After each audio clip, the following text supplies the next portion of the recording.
Who is the master builder? One short thing associated with time is change, and one of the many things that has been changed in the ravages of time is the concept of master builder. In today's conversation, if people ask who is the master builder, most informed people will lean towards an architect or an engineer. But is it really that simple? Hello and welcome back to the channel. In today's video, let's try and explore what the master builder means and whether they still exist in today's modern building industry. Firstly, let's look at its definition. Wikipedia defines a master builder as a central leading figure in construction projects in the pre-modern times, and also calls it a precursor to the modern-day architect or engineer.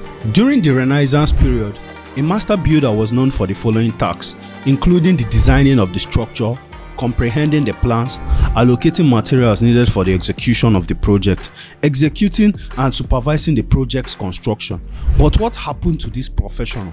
Why isn't there any discipline or any professional called a master builder, or any department or faculty called department of master builder or faculty of master builder in today's modern world? See the thing.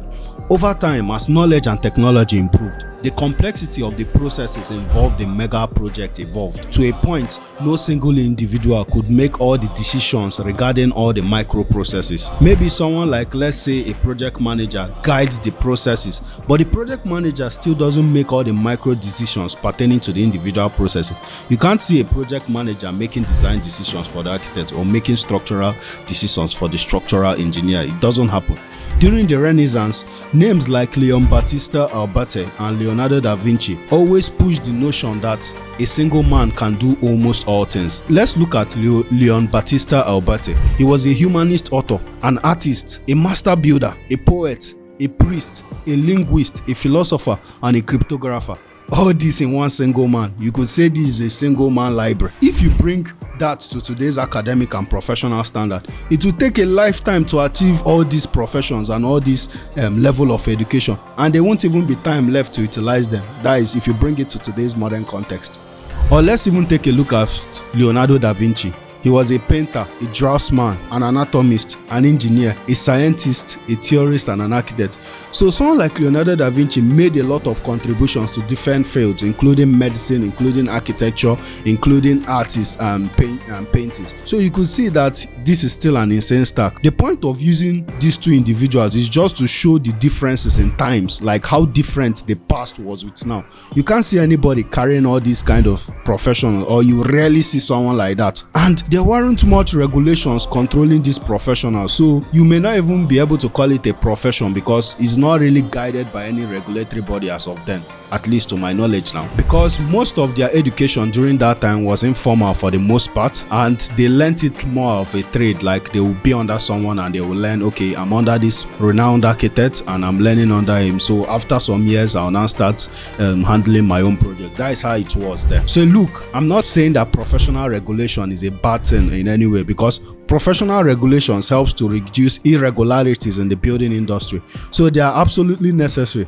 I'm just highlighting it as an influence that gave rise to the breakdown of the term master builder into various disciplines.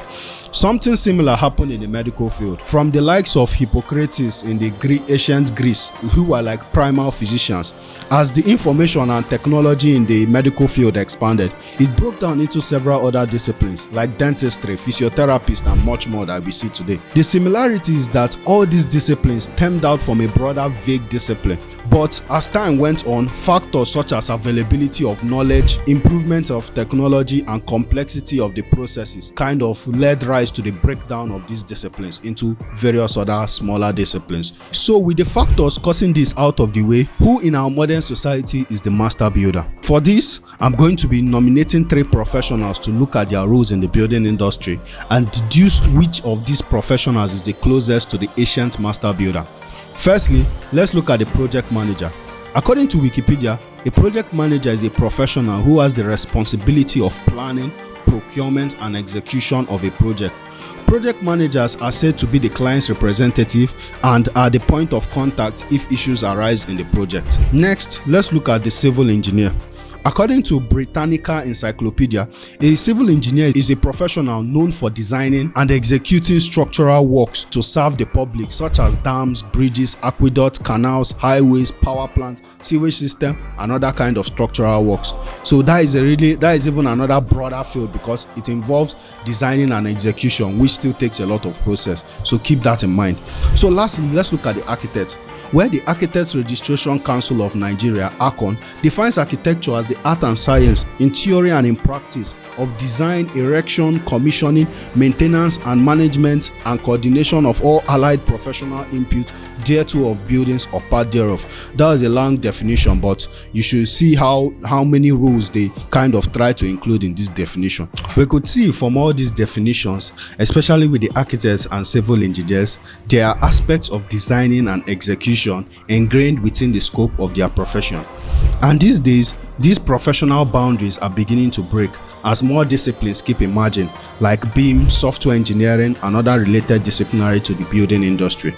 The existing disciplines tend to attempt playing all roles of other professional disciplines, but still, in today's construction industry, I think the architect plays the closest role to that of the master builder due to their role of authority and involvement in almost all aspects of the project, including the project design, where his documentation serves as the prime document which other documents stem from, such as structural, electrical, and mechanical drawings. The architect also is involved in the project construction, where the detailed documentations come into play and use. Quality assurance of the project execution is overseen by the architect. The architect also plays a role in commissioning and maintenance of the building, and sometimes even much more, including management. So with the technical expertise of all these roles, it's not far-fetched to say that the architect is the closest thing to the master builder today. Although I still feel the original role of master builder cannot be played by any single individual in a complex project.